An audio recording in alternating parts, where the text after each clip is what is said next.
Shema. I'm very happy to be here. I know that I'm among friends here. Some of you I know personally. Others I met tonight, but thanks for coming.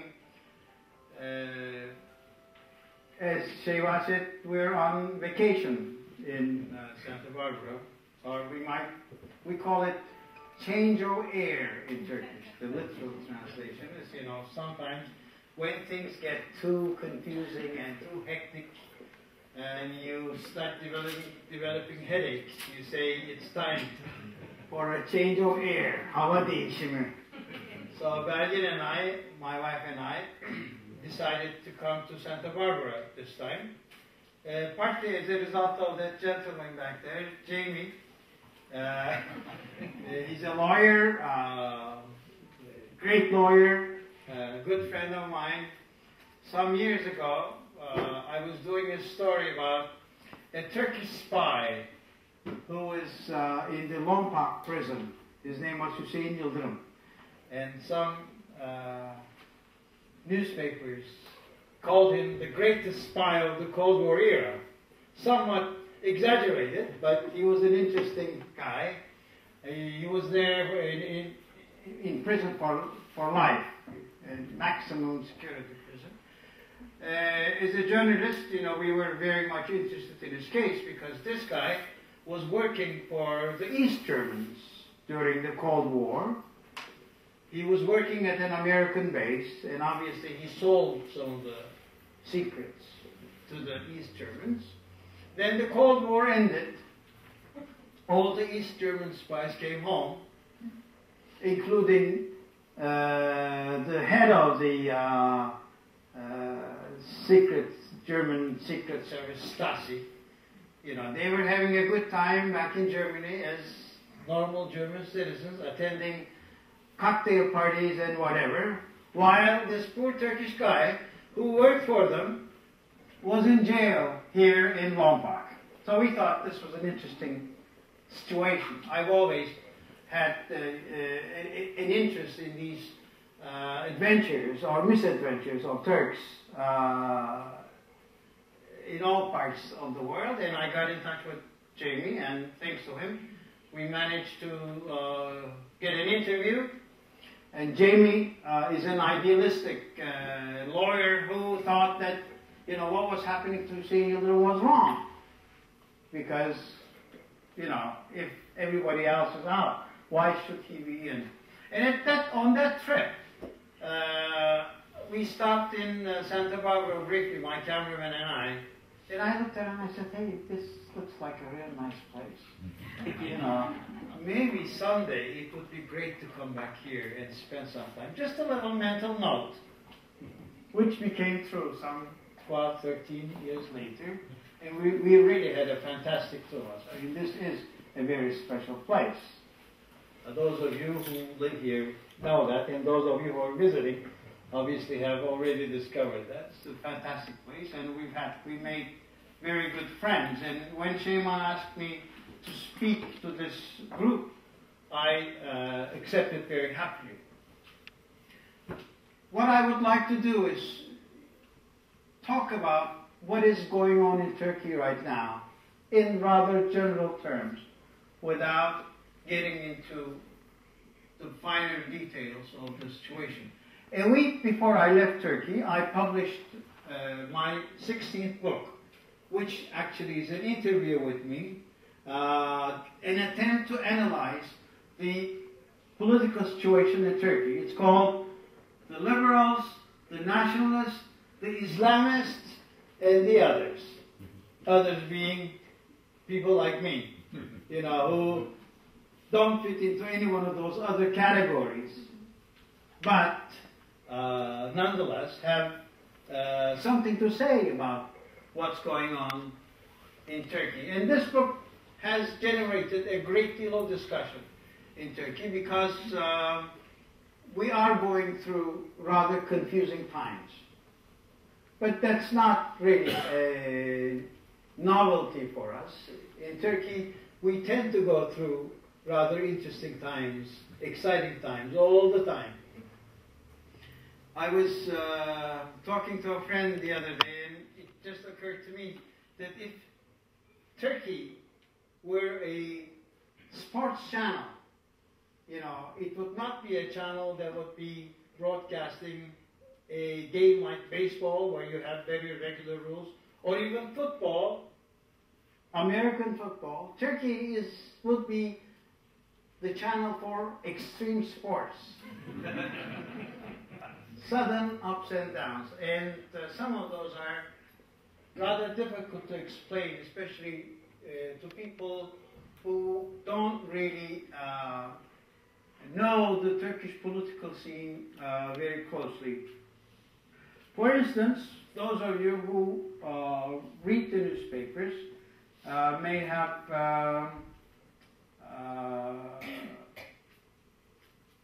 heard that at the moment Turkey's chief prosecutor has filed a case against the ruling AKP, Justice and Development Party, and asking for the closure of that party for undermining the secular basis of the Turkish system. Now, in this very party that is now that will be tried soon and will perhaps be closed, won national elections by a landslide just 8 months ago. Got about 48% of the vote. Now this is strange. How can this be? I mean, isn't this a contradiction in terms? At the same time, Turkey is negotiating with the European Union for full membership. And you read stories about, you know, when Turkey may get in 7 years, 10 years, or longer, or if ever. Likewise, you may hear stories about violations of freedom of speech, prosecutions directed against well-known journalists and well-known writers, like Orhan Pamuk. Most of you know Orhan Pamuk. Now that is another anomaly. So Turkey is a bunch of contradictions. A lot is happening. There's a great deal of energy. But it seems that there is no direction that one can ascertain, especially these days. So the question, where is Turkey headed, often comes to mind. And in this book, I try to deal with that very question. To answer that question, perhaps we should take a brief look at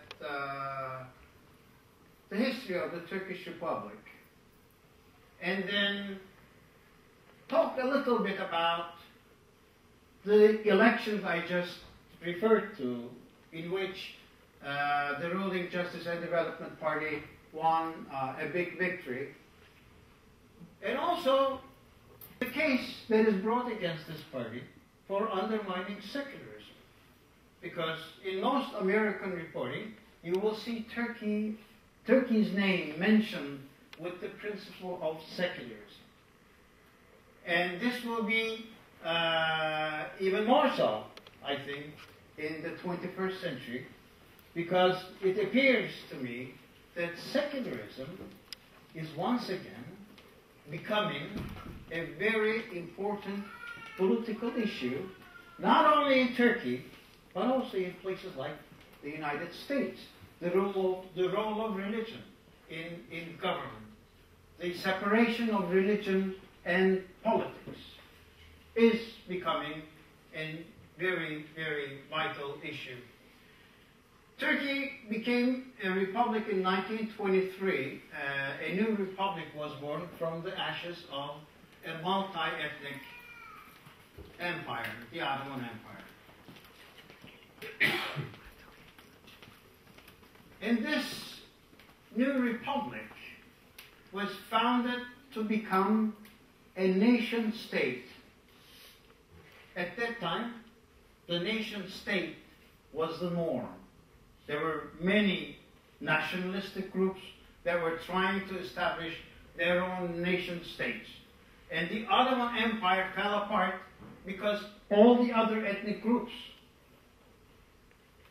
wanted to establish their own nation states, and many of them managed to do so with the help of the outsiders. The Turks were left behind, and it took the Turks quite a while to realize that perhaps instead of trying to save an empire that no longer seemed viable, it might be a good idea to establish a Turkish republic. That was the dream of Mustafa Kemal Atatürk, the founder of the Turkish Republic. And this new republic was based on was a project. We can see it as a very special project, just as the American Republic. The American Republic was a special project based on certain aspirations, certain principles, certain dreams. And so was the Turkish Republic. And one of the founding aspirations was the Turkishness of this republic. Again, this has to be understood within the context of the early 1920s, the early 20th century, much before globalization. And the difficulty there was that Turkey of that time was not of only one single ethnic origin. Yes, there were ethnic Turks, but there were a number of other people of other ethnic origins, who had come back to Turkey as the empire imploded. There were Bosnians, there were Albanians, there were Circassians, Arabs, of course Kurds, and many others. So this posed a problem. And the new republic hoped to overcome this problem by making Turkishness a cultural or a psychological rather than an ethnic concept. Atatürk's famous dictum, which you will probably see all over Turkey when you visit it, was "Ne mutlu Türk'üm diyene." Happy is he or she who calls himself or herself a Turk.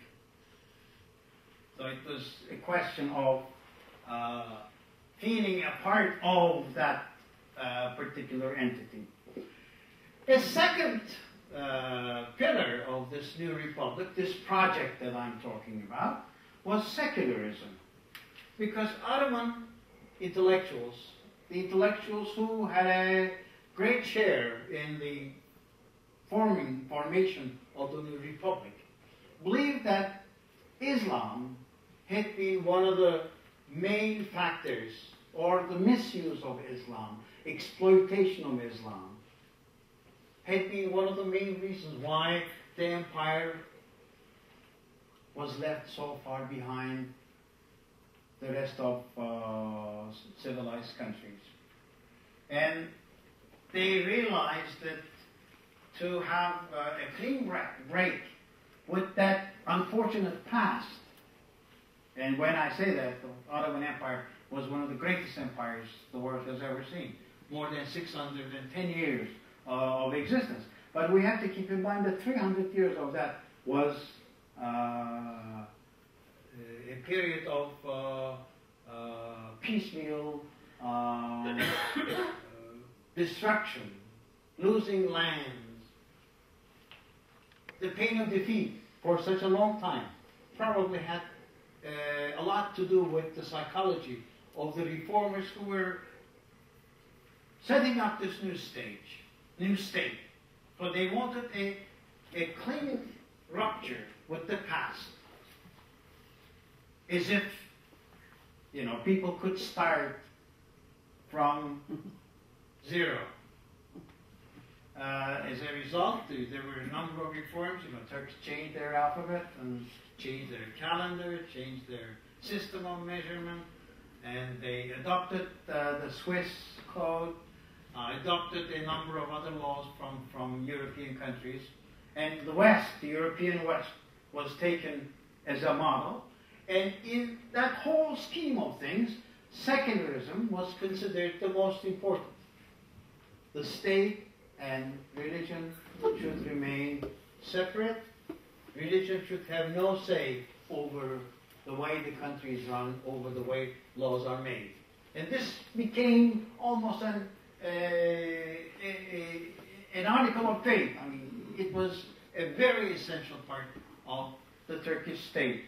To such an extent that when I came to the United States for the first time as an exchange student, when I saw your coins with "In God We Trust," and I said, what is this? I mean, how can this be in a secular country? Because, you know, this is obviously a religious reference. And at that time, they also had prayer in schools. And that was even more surprising. At that time, this was before the Supreme Court ruled against that. But I'm saying this just to underline the secular education we were given in our schools and how we made secularism into a very sensitive and big issue. A third element was independence. And this was largely due to the latter years of the Ottoman Empire, when the Ottoman Empire was breaking apart, this old, weak empire in which everybody else, other than the Ottomans themselves, tinkered with institutions, carved out advantages for themselves, and the national sovereignty of the Ottomans meant nothing to especially the Western powers. So Turkishness, secularism, independence were the three basic principles at the formation. And then from 1946 on, Turkey began experimenting with multi-party democracy. Opposition parties were formed in 1946. As a matter of fact, in 1950, an opposition party came to power. And there was a peaceful change of government, which was a miracle in a sense, because, I mean, here you have a party that decides to allow an opposition party, and only 4 years later, that party comes to power. And they are allowed to take power. I mean, it's not only that they come to power, but they are permitted to take power. So that was also a very important milestone in the history of the Turkish Republic. So ever since we've been experimenting, we've had multi-party politics in Turkey, with short interruptions by military coups. We had 3 military coups. The Turkish military, you know, especially whenever they feel that the secular nature of the government, of the system is in danger, whatever their definition of it is, you know, step in, change governments, and rule for a couple of years, and then move back and allow the civilians to take over. But parliamentary democracy has been accepted by the great majority of the Turkish people. Turks enjoy democracy. Turks enjoy the power to change governments, and it is a popular form of government.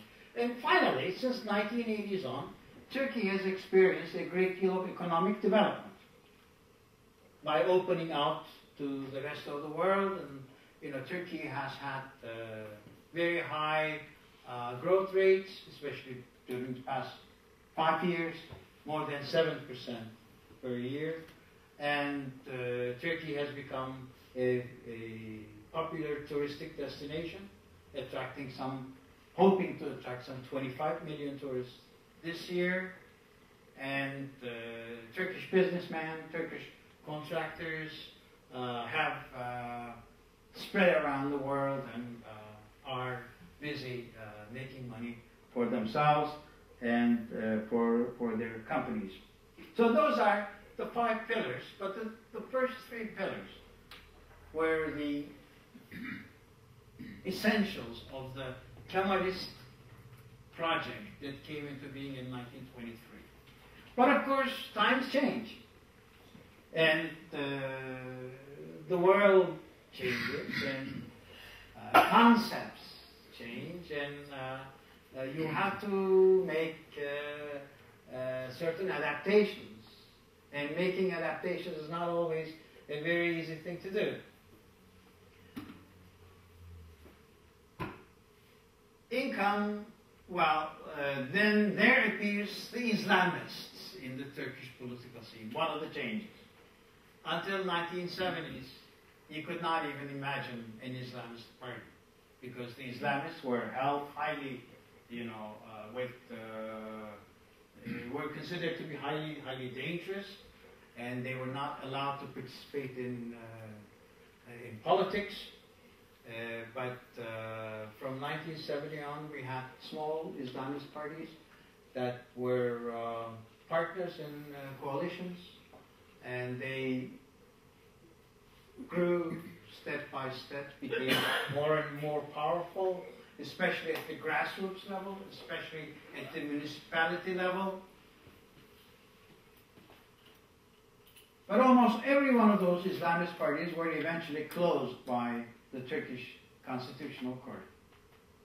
There are at least 4 of them that were closed for the very same reason, that this new party is now being prosecuted.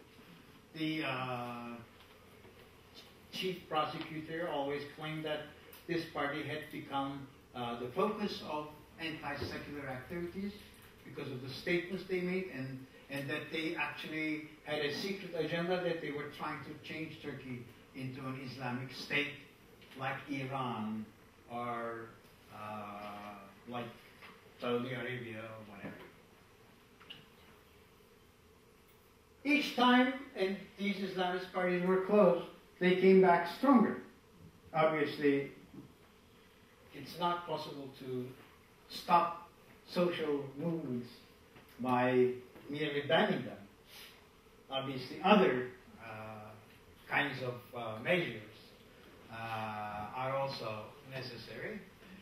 In 2001, after a terrible economic crisis, in which Turkish money, Turkish currency lost 50% of its value, all the parties that had participated in the coalitions before then were punished by the electorate. They could not get into the parliament. In their place, there came this new party, Justice and Development Party, which was led by former Islamists, the party that is in power at the moment. And the story was that Tayyip Erdogan, the current Prime Minister, Abdullah Gül, the current President, and the leaders of this party, who had Islamist pasts, who were active in the Islamic movement in the past, had come to realize in late 1990s that their former outlook was not right, that they had to change their ideology or themselves, whatever. As a matter of fact, I had Mr. Gül in my TV program just before the 2002 elections, and I said, Mr. Gül, but you were very strongly against the European Union. You were very strongly against many of the things you were saying. Now, And of course, I mean, people can change their minds, but your change of mind appears to have taken place in such a short time. How could this be? He said, well, Haluk Bey, the other one wasn't working. Does it mean it wasn't working as a political strategy, or does it mean its ideals were wrong? I still don't know, okay? So, that sentence, I still don't know, reflects the psychology of secular Turks, such as myself. And there are many others here and in Turkey who, despite the 5 years since they came to power, have not been able to dispel the doubts they have about this party's, what we call, secret agenda. They say they don't have a secret agenda. They say the only secret agenda they have is democracy. Democratizing Turkish society, opening it out to groups of people that were not a part of the power structure, bringing the Islamists into the mainstream. But nonetheless, from time to time, they have these lapses, you know. They say things or they do things that once again hits the paranoid part of our brain. And we say, well, didn't we say, I mean, here they go again. Look, did you see what the Prime Minister said just yesterday? For instance, just a very simple example. The Prime Minister was addressing a group of young students going to Europe for graduate degrees. He said, when you go to the West, make sure you don't do like all the others have done. They have brought all the evil from the West into our country. Now, Turkey is, on the one hand, negotiating to become a full member of the European Union, which is the epitome of the Western civilization. And then the Prime Minister is saying, you know, nothing but evil has come from the West to Turkey. Democracy, obviously, is one of them. So, I mean, those kinds of confusing statements keep on aggravating our paranoia. The Western press does not seem to appreciate our sensitivity and our paranoia. And I am, sometimes angry about the way Turkish affairs are presented in the Western press. According to them, there are two groups in Turkey. There is the secular elite, okay, that's us, who don't want to relinquish power. And then there are these Democrats with the populist and partly Islamist agenda who want to make Turkey an open society. Unfortunately, to me at least, it doesn't seem to be that simple, because the government and the inner core of this party have not done enough to dispel those fears. The paranoia that is so widespread in Turkey. The paranoia about the secular nature of the country. The other day, The Economist, the British opinion magazine, had an article about Turkey and said, well, Turks have to realize that democracy is more important than secularism. Now, this is the kind of misunderstanding that I'm complaining about on the part of the Western press. I mean, for Turkey, secularism is what made Turkey what she is right now. You know, people go to the Middle East. I'm sure many of you have been in the Middle East. You know, people go to Iran, Iraq, Egypt, Saudi Arabia, and other countries. And then they come to Turkey and they say, hey, you know, Turkey is different. how come Turkey is very different from all the others? You know, how come women, you know, are freer here? They hold important public positions. They are much more visible in social life. There is, you know, freedom of speech and freedom of expression, much more than any one of those other countries. Well, we say, well, it's because of what we went through over the past 100 years. The first parliament in Turkey during the Ottoman times was set up in 1876. So that means we've been experimenting with some kind of parliamentary democracy for 125 years. Turkish women got the right to vote in 1936. You know, much before then many European countries.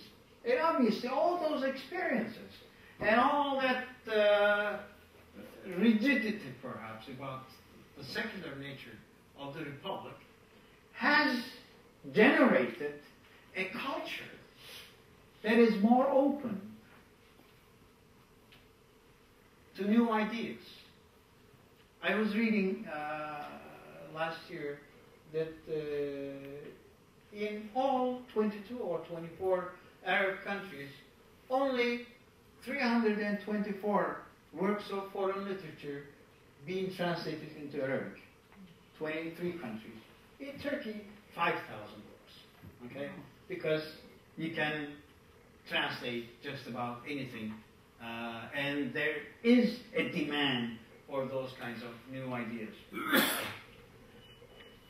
So people appreciate that. People come from abroad and they say, Turkey is different, isn't this great, and this is fantastic.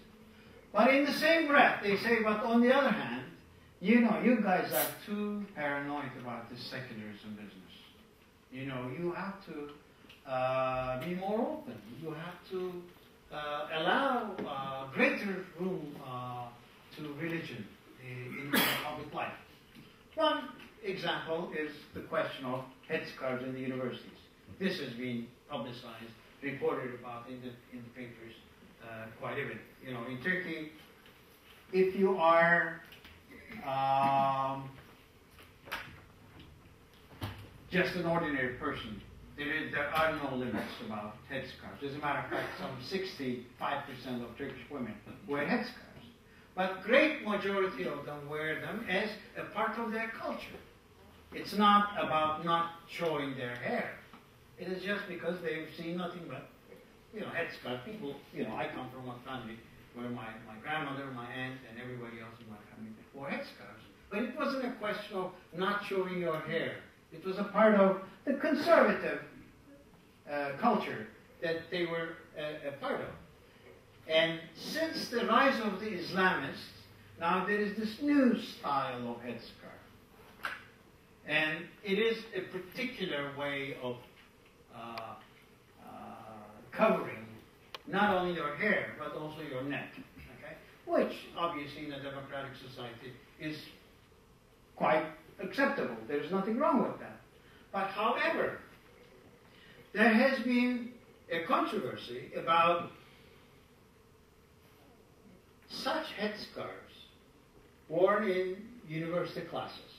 Because some people have argued that these are, in fact, declarations of a political, not only a religious, but also political view. And that if people start declaring their political views in a university by wearing different kinds of garbs, then, you know, this might lead to tensions and whatever. You know, I don't agree with that, but there is this agreement. There is this view, and the Constitutional Court has supported this view on a number of occasions. And the European Court of Human Rights has not found anything wrong with this. This is the fault line. This has become the fault line dividing Turkey into two camps. On the one side, the secularist camp. You have people who see the introduction of religious headscarves into the universities as the end of the secular republic. On the other hand, on the other side, you have others who think that it's an issue of personal freedom and that the university should not bother with what people wear, should should worry more about what they have in their minds. But this has been the biggest issue in Turkey for the past 15, 20 years. And finally, last year, early this year, the parliament, the AKP, the ruling party, with the support of the Nationalist Party, passed a constitutional amendment making headscarves in the universities legal. Okay? And this was seen by the secular elite as a challenge. Because up to that time, there was sort of a gentleman's agreement, you know. You don't go beyond this time, because if you do, then you enter dangerous territory. So, now the secularist elite, or secularist group, whoever, you know, they are, includes the judiciary, the army, the urban intellectuals, the Alevites, the Shiite related Muslim groups, the big Istanbul big business, and a number of others, a huge big coalition. They were upset by this imposition, and they felt obliged to do something to counter this blow. So right now in Turkey, we have political actors on the two sides of this fault line of secularism, throwing punches at each other. And the Justice and Development Party group with Islamist origins were successful in passing this amendment. So the other side now said, if you pass that amendment, that means you are undermining the secular nature of the government. We have closed other parties for doing similar things. Now it's your turn. But now they're saying, but how can you close me? I have 47% of the vote behind me. Okay? But they're saying, well, sometimes in a democracy, you do things that the majority of the people may not like. Okay? That is the point where we are right now in Turkey. That is where the heated discussions are taking place. My view about what is at stake and what lies in the future are also a bit confusing. I mean, I cannot speak as optimistically as I was able to in the former times. You know, I always said, well, Turkey has enough experience as a democratic society, and secularism is an essential part of Turkish society, and I don't think Turkey can make another choice, go in another direction. But the world has changed to such an extent that the nation state itself is no longer what it used to be. Others make decisions. You know, the global forces make decisions about what is going to happen. Not only in countries, you know, fairly large countries like Turkey, but even in the United States. That's one of the things I've found interesting this time, you know, how people are beginning to complain about NAFTA, how people are beginning to talk about the adverse effects of globalization. And are becoming concerned about the sovereignty of the American state. Some people, because until quite recently, globalization and Americanization were considered to be one and the same. But I see even here, those kinds of distinctions appear. And in Turkey, because the nation state does not seem to be as viable as it used to be, because the Kurds want to have their own autonomous structures rather than becoming a part of the Turkish melting pot. Because religion has made a comeback, not only in Turkey but all around the world. the original Kemalist Republican project seems to be under very serious threat. It may have already ended. Maybe history will tell that later on, because after the 22nd of July elections, I wrote a few articles to that effect. I said, look, 49% of the people, 47% of the people openly supported this semi-religious party. And obviously this means something. If we are a democracy, we have to take a serious look at what that might mean, what it means. Perhaps in early 21st century, the hopes and dreams, or the original project of the 1920s, is no longer defensible, no longer viable. What will take its place? Now, that's the question. There are two options. There are two alternatives. One of them is the European alternative. As I said earlier, Turkey is negotiating for full membership in the European Union. And obviously, the European Union is a democratic project. It's a project that has brought stability to countries that were very much like Turkey 40, 50 years ago. Spain, and Portugal, and Greece were economically very similar to Turkey. And look how far they've come since then, thanks to the stability provided by the European Union.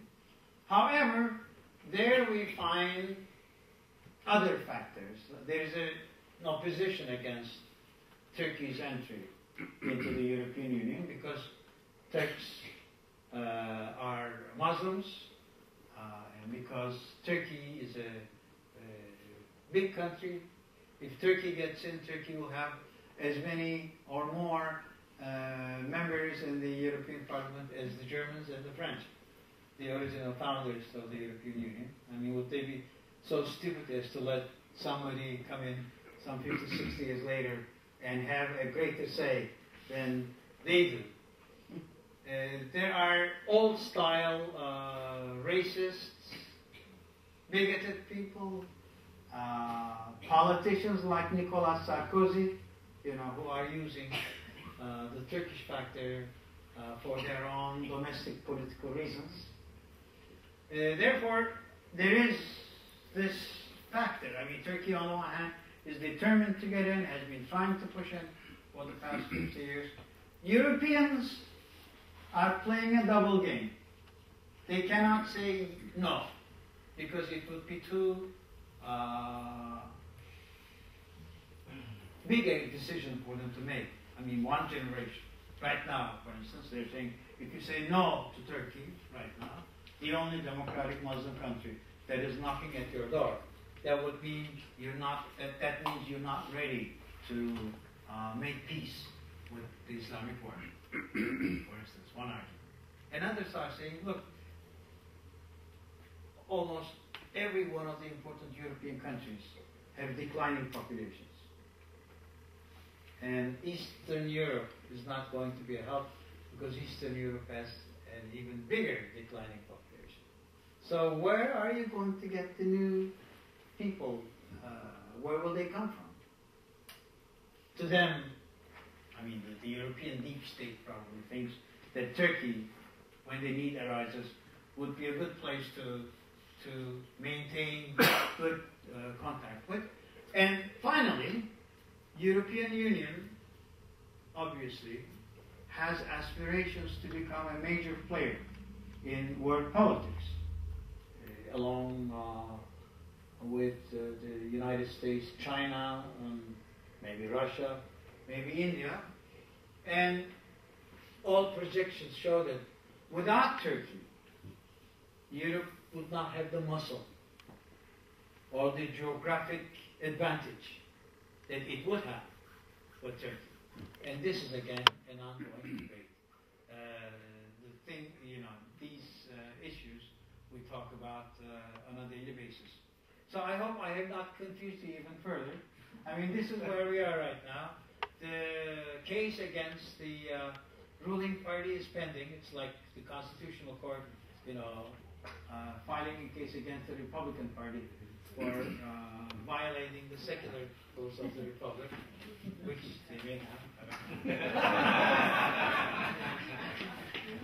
And that's where we are. Any questions? Yes? I have a question. I just been hearing about some cheating that went on during the elections, and some just recently came out. I think a couple million votes have not been explained, but they have been lost. Maybe the 47% is a very critical number. Maybe it's not the real number. What do you think about the possibility of games played in some level of that hierarchy, of the election Yes. hierarchy? Well, I mean, I've been hearing about the same thing for a long time. It's like a mystery. They say nowadays you can manipulate anything you want if you have the programs and the technology, but there is no concrete evidence. So I don't know. But there's unexplained set of votes that nobody can explain what happened to that. Well, I paid a very heavy price for that. Let me give you my personal example. I move around quite a bit in Turkey, but mostly in the western part of Turkey. And about a week before the election, I talked to everybody. I talked to people and I asked them questions. Where are you going to vote? And very few people said they were going to vote for the ruling Justice and Development Party. Okay, I mean, I have my geographic limitations and social limitations as well. But I tried to be as democratic as I could. I mean, I went to villages and other places. And it seemed to me as if in 2002 they had a much larger following. Because more people then told me that they were going to vote for this new party because it was the only one that was not responsible for the terrible economic crisis. But this time, people, didn't say. I mean, I did not hear as many people. Then the public opinion polls started coming out. Okay? And in my paper, I write for Radical, 4 times a week.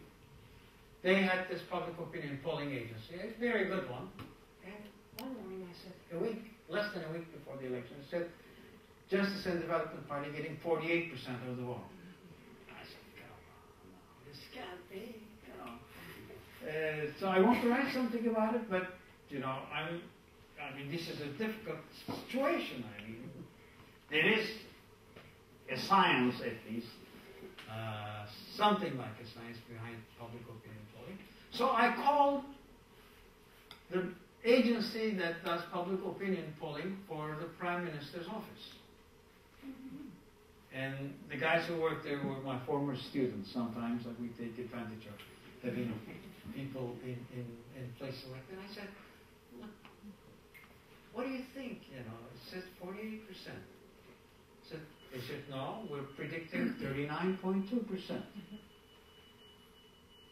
So I wrote an article and I said, I don't see 48%.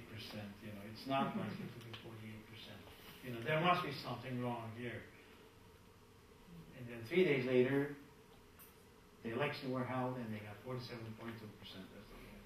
Then I got this incredible barrage of hate mail from all over the place. People inviting me to leave Turkey. They say,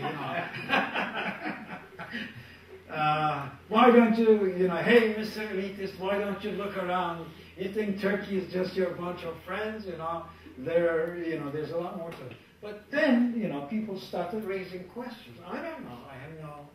Can I just say 2 more sentences? Sure. Unfortunately, polls are manipulated too.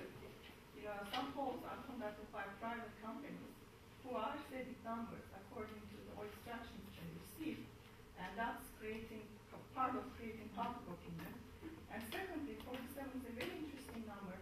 That is the number that is required, the extreme ultimate majority in the Turkish assembly. It has been said prior to the elections as a target. That's how people have been bombarded with so-called polls, and the results were identical to that. Everything seemed beyond the question. However, there are unexplained multiple incidences. That I just wrote one incident that lost vote, and there are other things. Yeah. Well, I'm not really in a position. Of course, polls are manipulated. You know, they determine who people are going to vote as much as showing what people are going to vote for.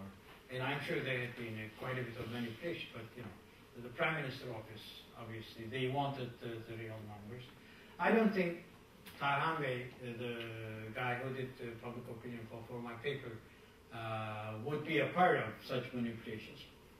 I don't know. Jamie? A couple of things that also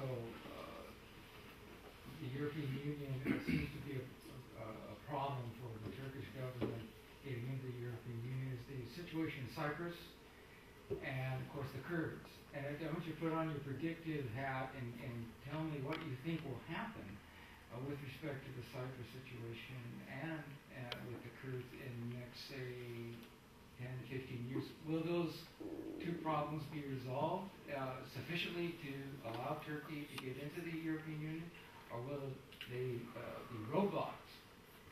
The Kurdish issue and the Turkish and Cyprus. Yeah.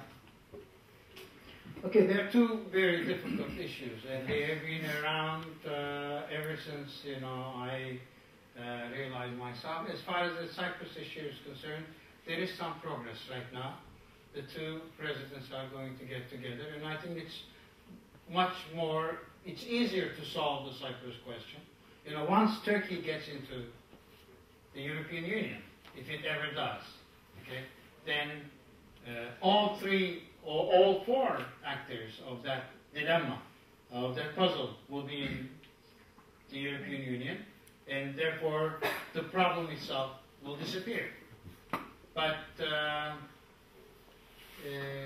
there's quite a bit of hanky-panky going on. I think they are trying to take the Turkish community into European Cyprus and thereby decrease Turkey's leverage over the island. There I'm not all that pessimistic. Within the next 10, 15 years, I think that problem will be solved. As far as the Kurdish problem is concerned, that's a lot more difficult. Because for a long time, we did not think such a problem existed. I mean, I'm speaking as a member of your regular, you know, Turkish intelligentsia, grown up in western part of Turkey, okay?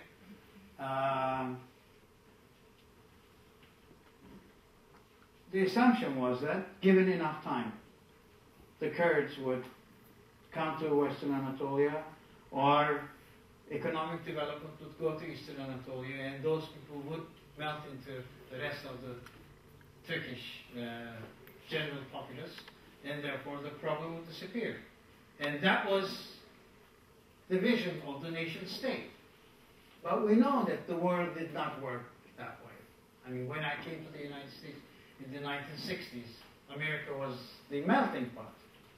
I mean, there was no talk of multiculturalism. There was no talk of micro-cultural movements.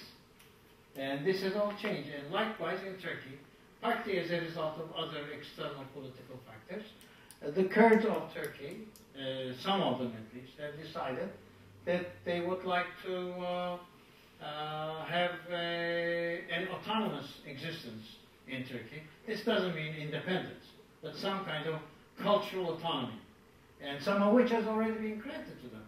I mean, this you can't see when you look at Turkey from here, but all the eastern provinces are in the hands of Kurdish mayors and Kurdish city councils. And there were some rather despotic limitations in cultural matters, like, you know, one of the military regimes banned spoken Kurdish. Okay, I mean, how can you do that? Yeah. Those kinds of things backfire eventually. But now I suppose most people have come to realize that this problem cannot be solved through military means. You know, no matter you cross the border and go to Iraq and, you know, kill the terrorists you catch on those hills, more will be coming. So there is a search for some kind of accommodation. Great majority of the Kurds want to remain a part of Turkey because they're not so stupid as to give up their right to live in Istanbul or Izmir or Bodrum or other parts of Western Turkey. There are more Kurds in Istanbul today than there are in the eastern part of Turkey. You know, just as there are more Jews in New York than there is in Israel, probably. Right? I mean, so there is a search for a peaceful accommodation that will come as well, but then there are certain sensitivities. Just as secularism, independence is one of those issues.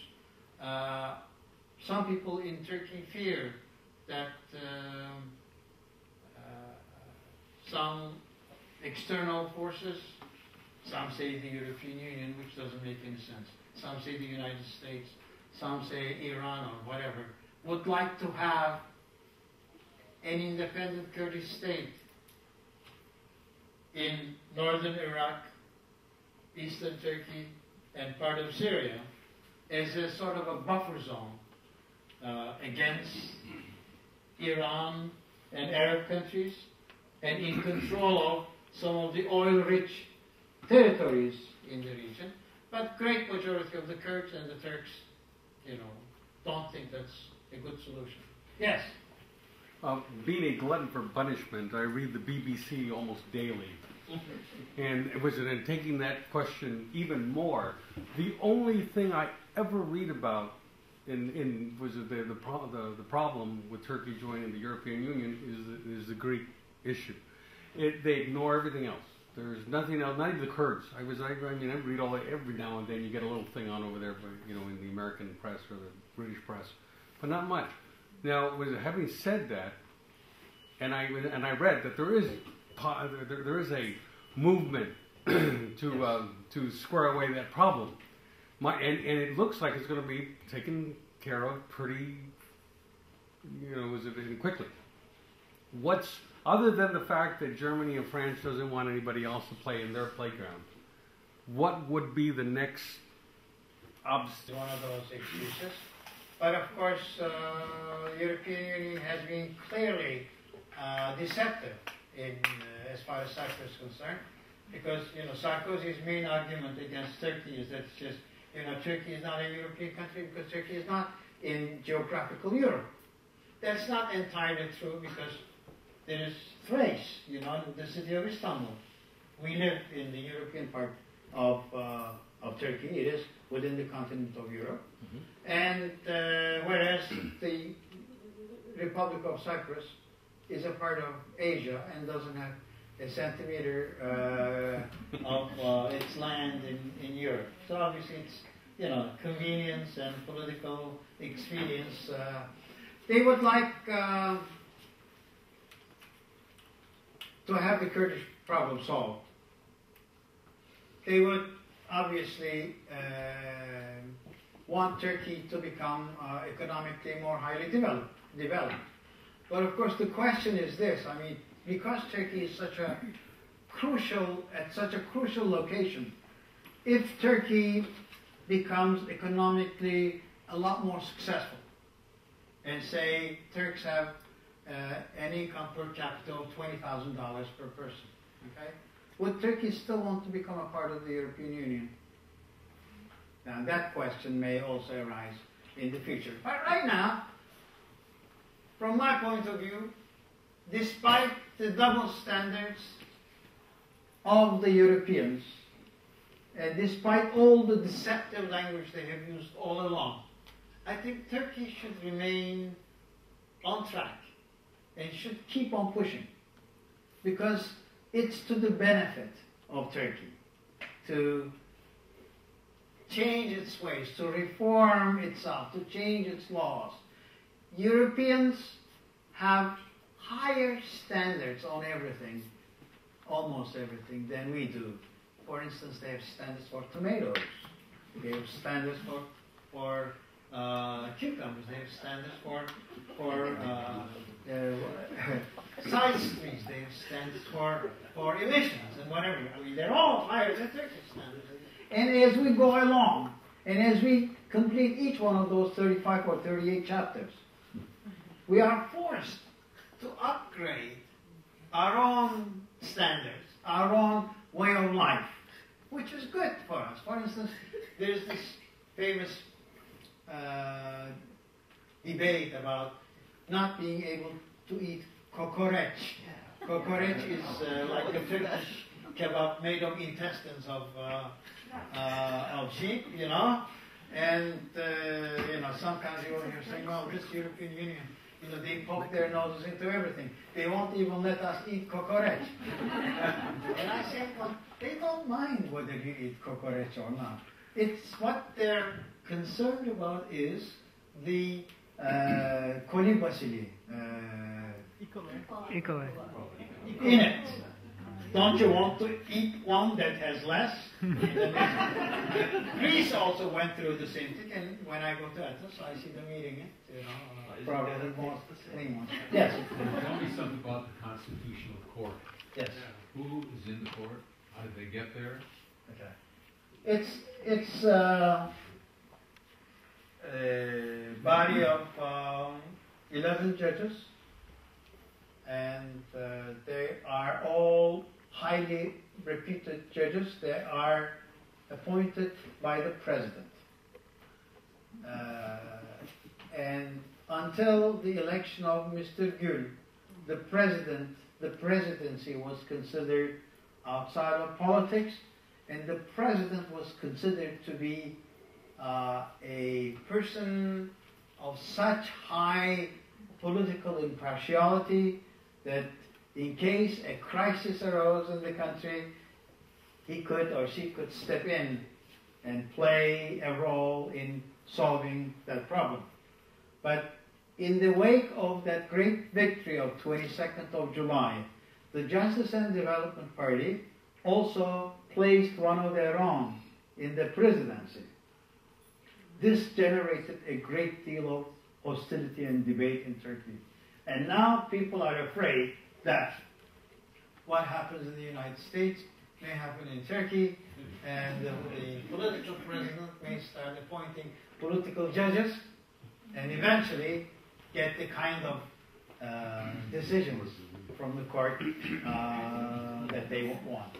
At the moment, most of the judges were appointed by the previous president, who was known to be a strict secularist.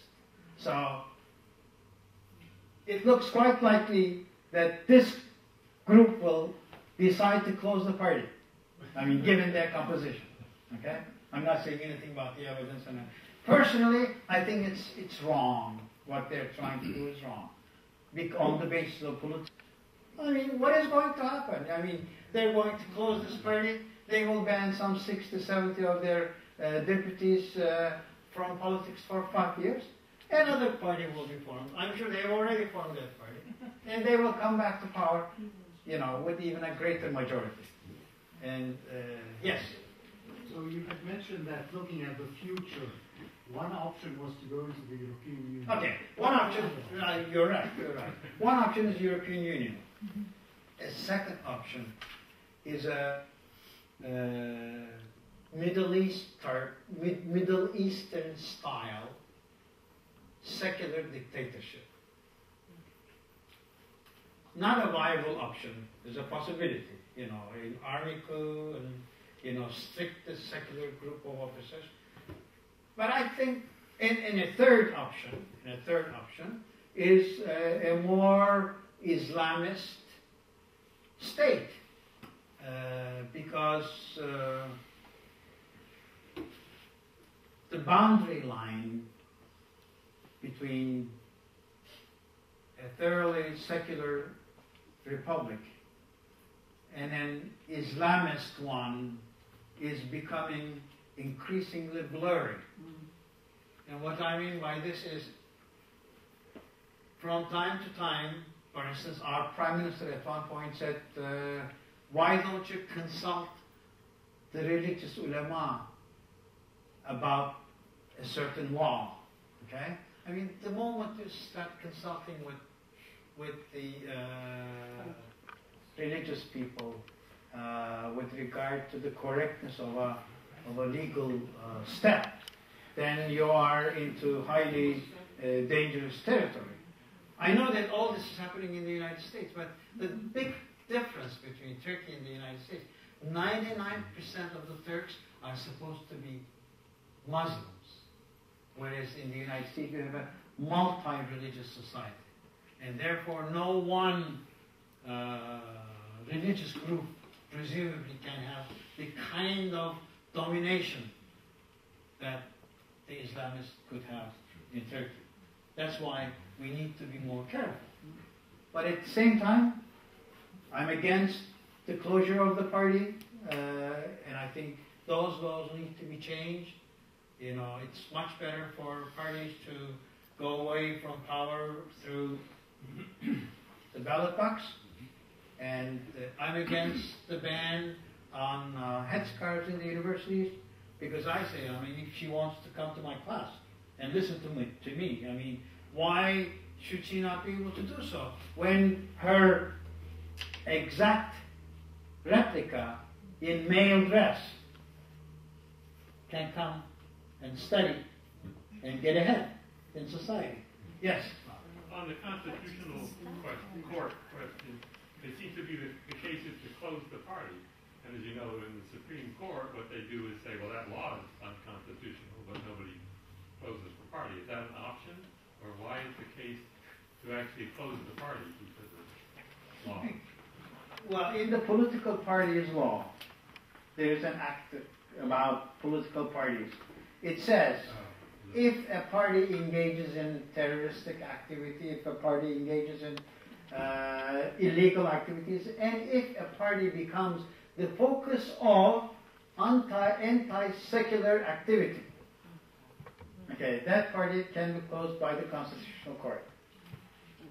Now, the Constitutional Court has decided to take up the case, okay? But of course, it will take many months, maybe years. And in the meantime, the ruling party is considering either changing the Constitution, and they may have the numbers, or changing the composition of the Constitution. Again, you know, through other means. So it's blow by blow. I mean, as a journalist, you know, I say, hey, now it's the turn of the ruling party. Now we're waiting for their next move. What will they do? We don't know. So Turkey is a very exciting country. Let me tell you, I had a friend who was teaching at Case Western Reserve University right now, a Harvard graduate, professor of economics. He came to Turkey, I introduced him to people, and he became a celebrity in 1 year. You know, he was on television all the time. Mr. Özal made him a consultant, and he had a great time. You know, came to Turkey as a bachelor. He got married. And then, several years later, I saw him at Case Western Reserve University. We were visiting Cleveland, and we stayed with them. And I said, awesome. How come you decided to come back? You know, you were having such a great time. He said, Haluk, yes, I know. America can be boring, but Turkey is too exciting. Okay, well, thank you very much. Yes? I'm a secularism supporter too, and you mentioned that you are too. And I'm a Democrat as well, and we have democracy in Turkey. But the party in power, the president as well, they're very religious people and they have different kind of purpose. And there is lots of people in Turkey that are worried about this religious actions, you know, about their wives are covered, their heads are covered with scars, and all the world is watching it. So there's a big conflict, you know. Yes. And I'm from western part, as you are too. So I think the biggest issue is in that. And when I was in Turkey last summer, from the villagers to the cab drivers. They were saying, how come this party came to the power? So I haven't seen anybody who's supporting this party, and I don't know, as a friend mentioned earlier, I don't know if there's any, kind of trick or lie who voted. But I was wondering, you said that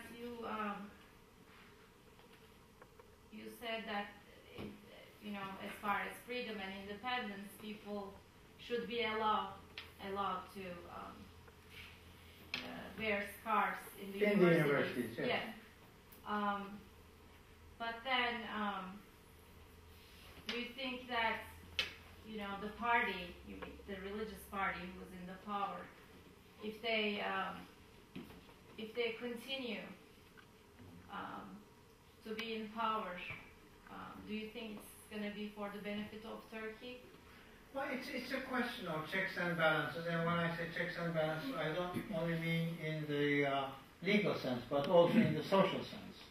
I mean, Turkish society has gone through this experiment for the past 80, 90 years, and obviously women, Turkish women, are, many of them, urban Turkish women, are extremely concerned about what's going on, and are very careful about what might happen.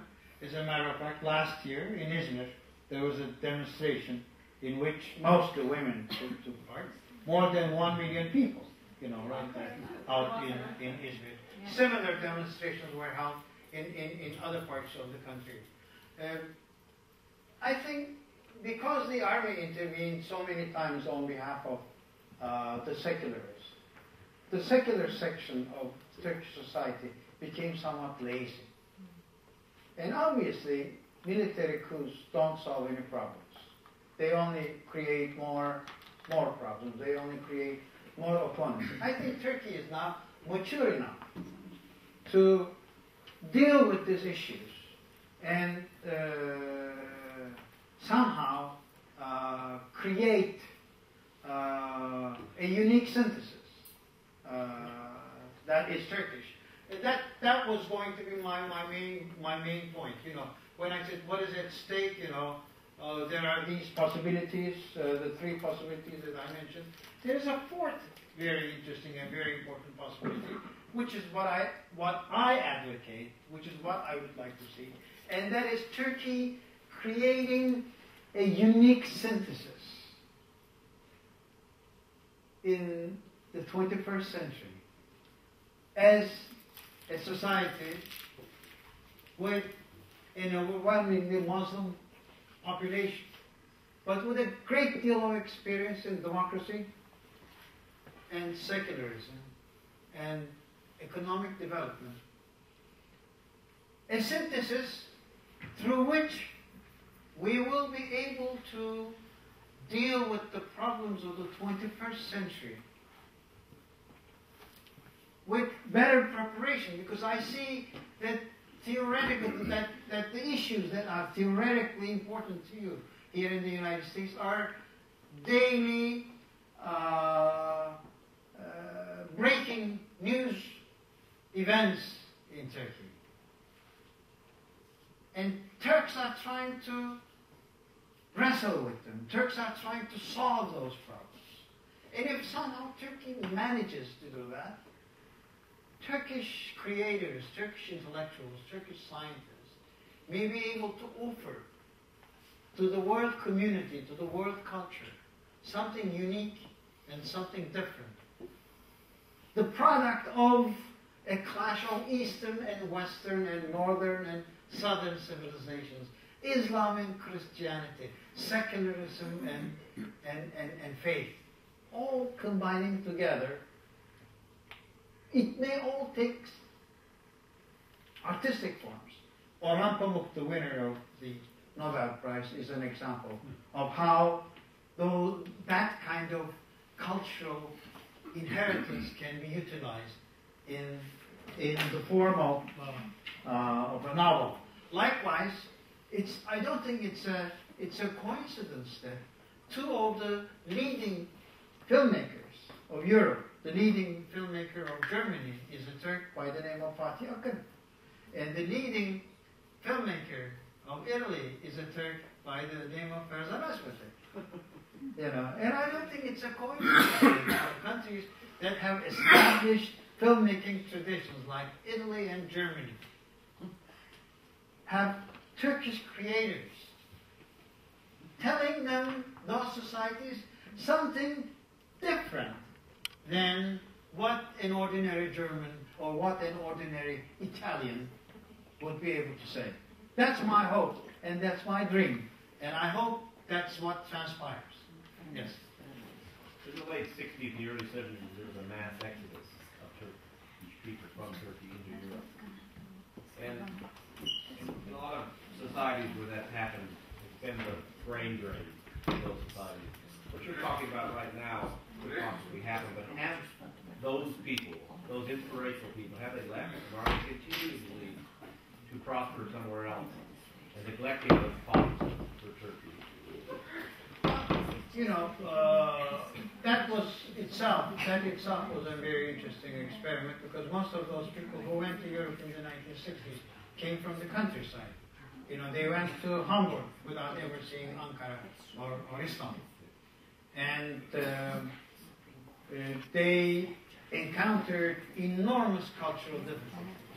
And obviously German society is not a very open society to accept strangers, especially strangers as these Anatolian peasants, you know, who had no notion of an urban style of life.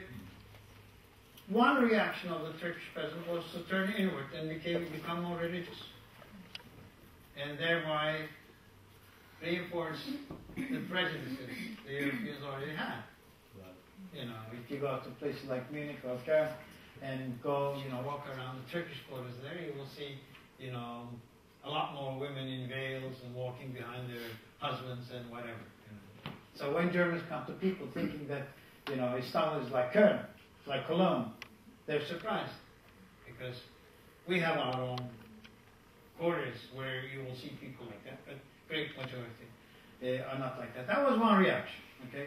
The second reaction was some people made an effort to learn German, became a part of German society, and now they're not workers anymore. There's some 40,000 Turkish establishments in Germany employing Germans, because Turks have the drive that the Germans have lost or have never had.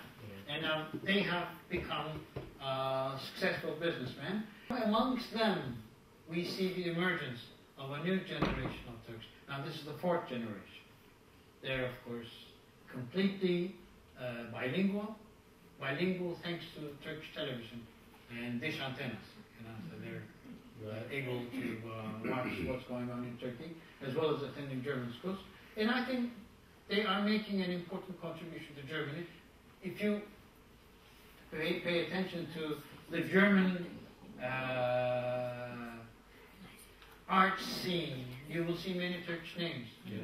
Turkish novelists and Turkish filmmakers and Turkish painters and whatever. So that's a new contribution. But the strongly Islamist ones are still there too.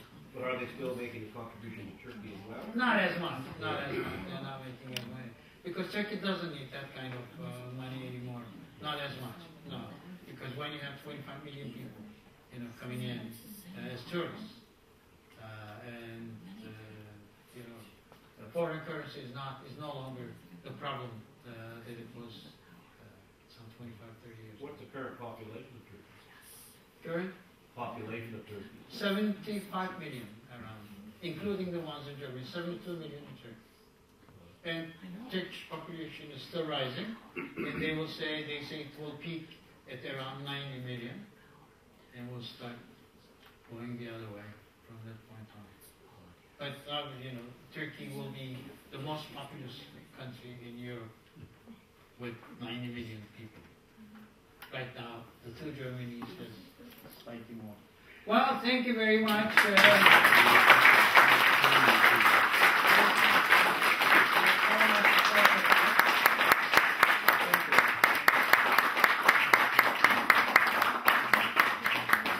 Those are your interested in me.